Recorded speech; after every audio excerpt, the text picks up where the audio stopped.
بسم الله الرحمن الرحیم. سلام عرض ادب دارم خدمت همدوستان گرامی اعضای محترم کانال شهر خورشید. خب خبر حمله اسرائیل به ایران رو شنیدید حتما. عملیات تروریستی بوده که اینها انجام دادن و چندین مقام نظامی و دانشمندهای هسته‌ای ما رو ترور کردن و در کنار اون متاسفانه به خانواده‌های این عزیزان و خانواده‌های مردم عادی هم آسیب رسیده و تعدادی شهید ما داشتیم از زنها و کودکان. و این یه چیز عادیه، وقتی اسرائیل یک جای حمله میکنه اگر این اتفاق نیفته ما باید تعجب کنیم. در این تحلیل میخوایم به ابعاد مختلف این حمله بپردازیم، چرا که هنوز ابعاد اون مشخص نیست که اصلا این حمله هوایی بوده و موشک بوده یا توسط پهپادهایی بوده که از داخل ایران توسط جاسوس‌هاشون فعال شده. به نظر میاد که این حمله یک حمله ترکیبی بوده، یعنی مناطق مرزی و برخی از مناطق هسته‌ای رو با موشک زدن، مابقی رو اومدن حالا با اون پهپادهایی که از داخل هدایت میشدن یا موشک‌های هدایت شونده دوش پرتاب از داخل حمله کردن و زدن.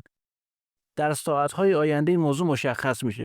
فعلا بخش جزئیات این عملیات رو بذاریم برای تحلیل‌های بعدی. بذارید به موضوعات مهمتری الان بپردازیم. ببینید، در تحلیل قبلی که خدمتتون عرض کردم اصلا تیترش این بود دیگه، آیا عملیات اسرائیل نزدیک است؟ اونجا خدمتتون عرض کردم آمریکا برای حمله به ایران احتمالش کمتر از 5%، چون اصلا اون امکانشو نداره. اینا اگر بخواد اتفاقی هم بیفته اسرائیل، یعنی من گفتم 30 تا 40% احتمال داره اسرائیل طی 2 هفته آینده حمله کنه.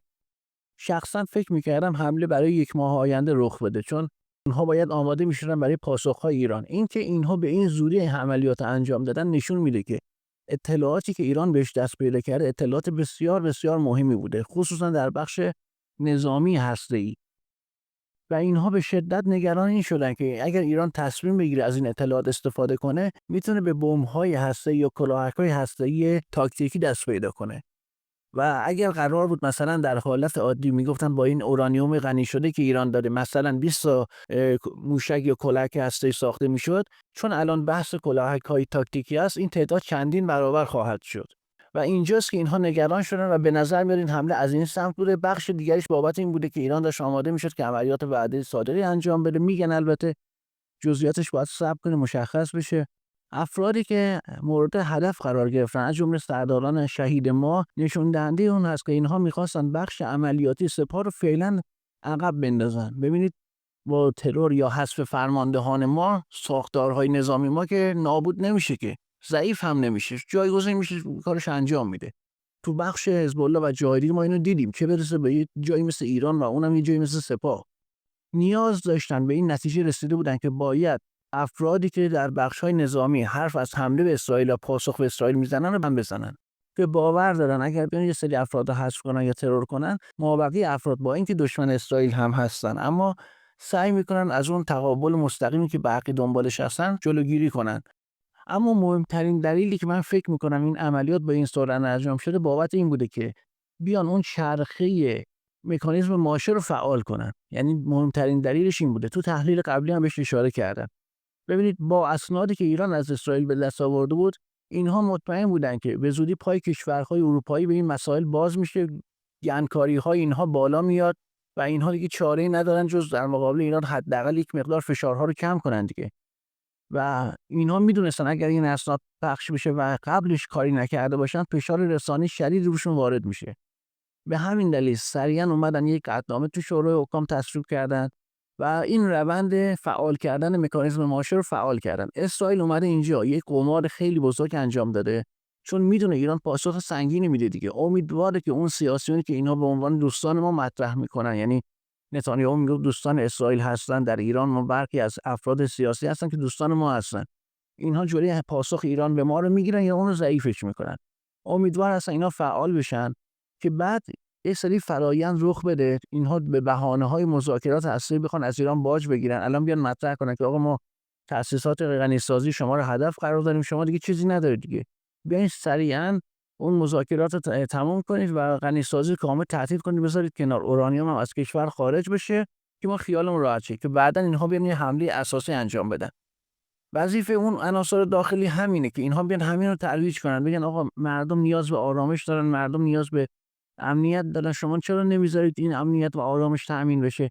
اینو جلو ببرن. این خب میدونن درصد تحققش خیلی کمه دیگه. در کنارش دنبال این هستن که، یعنی اسرائیلی ها، ملت‌های غربی رو، یعنی کشورهای غربی از جمله آمریکا رو مجبور کنن با ایران به یک جنگ گسترده تن در بده. در تحلیل قبلی عرض کردم اسرائیل یک جنگ موجودیتی با ایران داره. یکی از این طرفین باید زنده بمونه، یه طرف باید حذف بشه، مستهلک بشه، نابود بشه، بره کنار.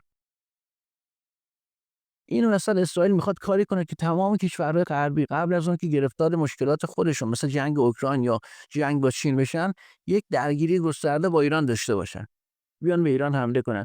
برای که این اتفاق بیفته نیاز هست مکانیزم ماشه فعال بشه و اینها گفتن الان بهترین زمان برای حمله است. اول میایم دانشمنداشون رو ترور میکنیم، بعد میایم تأسیسات هسته‌ایشون میزنیم، امیدوار هستیم که ایران پاسخ نده. اگر ایران پاسخ داد، شروع میکنیم که از پاسخ ایران سوء استفاده کنیم و بگیم باید مکانیزم ماشه فعال بشه و به ایران حمله کنن. اینها الان امیدشون اینه که یه عده در داخل ایران بیان این بحث رو مطرح کنن که شما در تله تنش نیفتید و اگر این در تله تنش بیفتید مکانیزم ماشه فعال میشه. یعنی با چماق سازی از مکانیزم ماشه سعی کنن پاسخ ایران رو محدود کنن و مطمئن باشید اگر ایران نیاد یک پاسخ سنگین بده، این عملیات در سطوح بالاتر حتی برای خدای نکرده حذف رهبر ایران هم انجام خواهد شد. ببینید یعنی یک بازیگری پیچیده دارن انجام میدن و اتفاقا خیلی نگران این هستن که مردم رو تحت تاثیر قرار نداده باشن. برخی از این اسرائیلی‌ها الان دارن پیام میدن چرا مردم ایران مثل ما فرار نکردن به سمت پناهگاه‌ها یا حالا ایستگاه‌های مترو یا جاهای زیرزمینی که شهر به هم بریزه و ما ببینیم اینها ترسیدن. چون اینها نیاز دارن که مردم بترسن. به همین دلیله که ایران باید هر چه سریعتر جوابش بده. اگر جواب اسرائیل طول بده، اینها ممکنه همین امروز حملاتشون رو تکرار کنن و این بار برخلاف حمله اولی که به نظر میاد، بازم عرض میکنم به نظر میاد حمله‌ای بوده که بر اساس عملیات از داخل طراحی شده بوده، سعی کنن به حملات بیرونی دست بزنن. اینجا خیلی مهمه که ایرانی‌ها باید زرنگ باشن، سریعا پاسخ بدن و جلوی اقدامات آتی اسرائیل رو بگیرن. این که ایران پاسخ میده اصلا شکی توش نیست دوستان. خود اسرائیلی‌ها گفتن موج اول حملات ایران حداقل بین 800 تا 600 تا موشک بالستیک با این شروع میشه. این خودشون میدونن. نتانیاهو براش مهم نیست که چند نفر تو سرزمین‌های اشغالی تلف بشن. اصلا واسش مهم نیست. بلکه واسش مهمه که اون خودش رو نجات بده. خودش و خانواده‌اش الان رفتن تو زیر زمین و مخفی شدن. براش مهم اینه که این درگیری‌ها و این سطح تنش رو بتونه کنترل کنه و به حملات خودش به ایران ادامه بده. ایران باید جوری پاسخ بده که دیگه رسانه‌های غربی نتونن یا رسانه‌های اسرائیلی نتونن اون پاسخی که ایران داده رو محدود کنن، شدت اثرش رو کم کنن. مثل دفعات قبلی نباشه که بگن آقا موشک‌ها ایران برخورد نکرده، 4 ماه بعد تازه مشخص شه که ایران زده، شخم هم زده اینها رو. اما بریم سراغ خط رسانه‌ای. ببینید اینها نوچه‌هاشون به زودی فعال میشن در چند بخش مختلف. اول اینکه سعی میکنن این عملیاتی که انجام شده رو نشون بدن که یک عملیات هوایی و موشکی پیچیده بوده و خیلی گسترده بوده و میخوان تا میتونن اون بحث عملیات داخل ایران رو پوشش بدن. یعنی نشون بدن که ما از اسرائیل حمله کردیم، اومدیم بمباران کردیم، برگشتیم.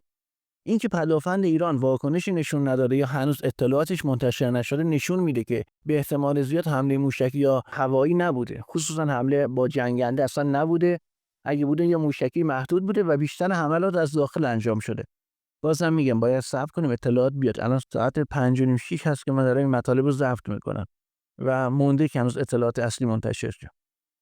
نکته دیگری که باید بهش اشاره کنیم اینه که ببینید اینها سعی کردن مردم رو بترسونن و یک موج وحشت ایجاد کنن. چون این موج وحشت رخ نداده، این حیوانات دست آموز رسانه اسرائیل در ایران باید فعال بشن و بگن که آقا اسرائیل خودش می‌خواست این اتفاق نیفته و اینجوری اون عملیاتی که منجر به کشته شدن زنان و کودکان بیگناه ایرانی شده رو پوشش بدن، یک پاکسازی از اسرائیل انجام بدن، شجاعت مردم ایران رو زیر سوال ببرن، اینو بدن به اسرائیل، یعنی پاس بدن به اسرائیل که اسرائیل خودش نمی‌خواسته این اتفاق بیفته. خیر اینجوری نیست. اسرائیل با تمام توانش حمله کرده دوستان، شک نداشته باشید. تو رسانه‌هاشون میخوان سعی کنن بیان اینو بیان کنن که یک عملیات محدود بوده، اگر ایران پاسخ کنه ما فلان بهمان میکنیم. خیر این آخرین توان اسرائیل بوده. اگه میتونست بیشتر از این اقدام میکرد، فقط با اینکه اهدافش ممکنه جابجا بشه، وگرنه تمام توانش همین بوده. قطعا اینها تلاش خواهند کرد تو بخش رسانه بیشتر امتیاز رو بگیرن و باید خیلی هوشیار باشیم در بخش انتشار اسناد و فیلم هایی که مربوط به جابجایی موشک‌ها میشه. باید خیلی دقت داشته باشیم اینها پخش نشن. مردم باید به این پختگی و این بلوغ برسن. نکته مهم دیگه هدف قرار دادن نتنز است و پالایشگاه تبریز. ببینید یک جای اقتصادی رو زده، اخطار داده و یک جای هسته‌ای رو زده. هسته‌ای رو زده که فیلم اون عملیات که من میخوام به صنعت هسته ایران حمله کنم و اون تبلیغاتی که ما هسته ایران از کار انداختیم رو راه بندازه. در صورتی که خودشون و همه کارشناس‌ها میدونن که اینها در زمان برجام و اون صحبت‌هایی که با ظریف می‌کردن خیلی تاکید داشتن که فقط ایران تو نترس عملیات غنی‌سازی انجام بده. اما در فردو و جاری اتفاق نیفتاده. این نشون میده که اسرائیل توانش در حمله به مراکز هسته‌ای هم خیلی ضعیف شده. خب نسبت به قبل که اینها ادعا می‌کردن ما با موشک اینا رو شوک میزنیم خیلی ضعیف شده. شما وقتی اینو ببینید خواهید دید که این اتفاقات خصوصا حمله به اون پالایشگاه تبریز بیشتر حالت نمایشی داشته. یعنی می‌خواسته به ایران این هشدار بده که تو پاسخ نده، اگه بدی من مراکز صنعتی رو میزنم. در صورتی که ایران باید خیلی پاسخ کوبنده‌ای بده که اون اصلا دیگه فکر زدن نداشته باشه. بازم تاکید میکنم جنگ موجودیتیه. خیلی مهمه که مردم بیان پشت سر حاکمیت و نظامی ما بایستن و ازش حمایت کنن که حملات خیلی شدیدتری انجام بشه. و اینجا ایران دیگه نباید به سمت پاسخ دادن بره و اکتفا کنه به یک پاسخ ساده، بلکه باید به سمت عملیات‌های نظامی حرکت کنه. دیگه مرگ یه بار، شیون یه بار. اگر بخواد بازم دست به عصا راه بره خب این عملیات تکرار میشه. با اینکه اهدافتون تغییر میکنه. اونها که مقاماتشون ترسو هستن مثل موش تو زیر زمین ها مخفی شدن. میان خونه مقامات ایرانی میزنن، زن و بچه دانشمندان ایرانی شهید میکنن. ایرانی هم که بهش میگه آقا برو بزن، اینا میگن نه ما نباید دست به مثلا زن و بچه اینها بزنیم. خب اون که برای سربازاش اهمیت قائل نیست که. تنها جایی که اسرائیل براش بازدارندگی داره یعنی برای مقامات اسرائیل خانواده خود مقاماته که الان اینها هم برداشتن بردن تو پناهگاه‌ها. آمریکا هم دیدید از منطقه خروج کرده بود دیگه. خروج آمریکا دقیقاً این معنی رو میداد که آمریکایی‌ها خبر داشتن که عملیات قرار رخ بده. خب اینها میدونستن که یکی از پاسخ‌های عقلانی ایران اینه که خود آمریکایی‌ها هزینه این عملیات رو بپردازن. نه تنها آمریکایی‌ها بلکه کشورهای عربی منطقه گاوهای شیرده آمریکا باید هزینه این عملیات رو بپردازن. اگر اینها این هزینه رو نپردازن این عملیات تکرار میشه. ببینید اسرائیل نیروی نیابتی آمریکاست. اصلش خود آمریکاست پشت صحنه. نباید اینو فراموش کنید. تو رسانه‌ها سعی کنید تکرار کنید، اینو به همه یادآوری کنید که اصل کار آمریکاست. اسرائیل ابزاری بوده که این کار انجام شد. حالا من تو یوتیوب نمیتونم بگم. اونی که دستور اصلی داده اون کله زد یکی دیگه است. باید اون پاسخگو بکنن. نه اینکه بگن آقا اون رفته کنار ما در تله تنش نیفتیم. منتظر این هستم که ببینم عملیات‌های موشکی ایران کی آغاز میشه در سطح عملیات و اون اتفاقاتی که در عملیات پاسخگوی ایران میفته میشه خیلی چیزها رو برای آینده مشخص کرد. خیلی ممنون که تا اینجا با ما همراه بودید. بازم تسلیت میگم شهادت عزیزان ما در این عملیات تروریستی. انشالله که ایران به زودی پاسخ سنگین و کوبنده‌ای خواهد داد و مردم ما لیاقت اینو دارن که اینو به چشم‌های خودشون ببینن. خیلی ممنون. یا علی، خداحافظ.